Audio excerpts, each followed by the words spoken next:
Assalamualaikum warahmatullahi wabarakatuh.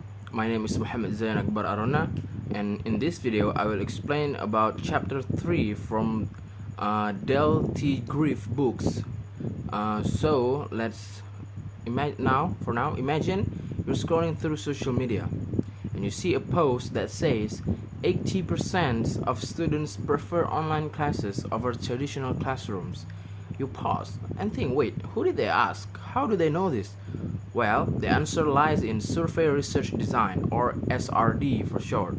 This method is one of the most popular ways to collect information about people's thoughts, opinions, and behaviors. It's everywhere from politics to education and even marketing. And in today's video, we're diving into chapter 3 of Del T. Griff's book on research methods to break down what makes SRD so powerful. So, what is survey research design? First thing first, a common misconception. A survey is not just a questionnaire. A questionnaire is a tool we use in research, but survey research design is an entire method of conducting research. So what makes a survey? Well, a survey, according to Griff's book, SRD is all about collecting data from a sample of people to understand a larger population. Think of it as a snapshot, a way to estimate the attitude or behaviors of a bigger group without asking every single person in it. Key components of survey design. Now let's break it down. Every survey has three main parts. The first one is construct. This is what you're trying to measure. It could be something broad like job satisfaction, or something specific like college students' preference for hybrid learning. 2. The population and sample. The population is the entire group you're interested in, while the sample is the smaller group you actually survey. It's important that the sample represents the population fairly, otherwise your result might be biased. 3. The data collection instrument. This could be a questionnaire, an interview, or even observations. The goal is to get clear, answerable response without influencing people's answer too much. Third is strengths and weaknesses of SRD. So, survey research design has some serious strengths.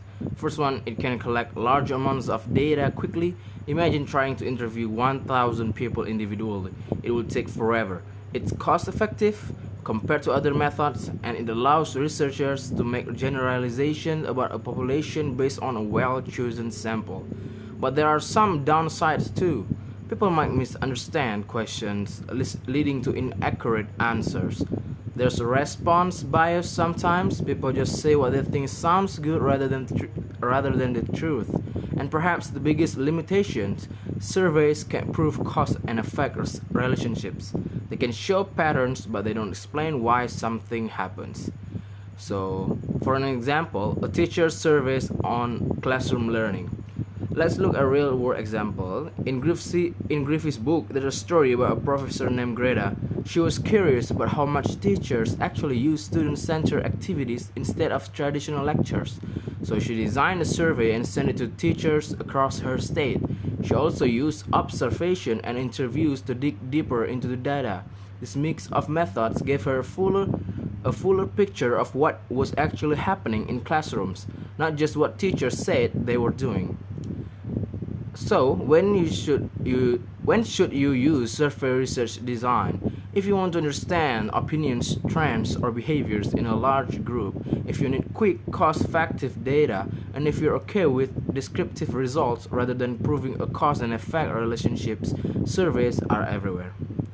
They shape marketing strategy, influence government policies, and even determine how universities improve student experience.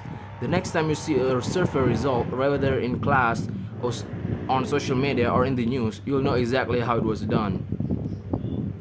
That's a wrap on survey research design. If you're planning to conduct your own survey, remember this key point.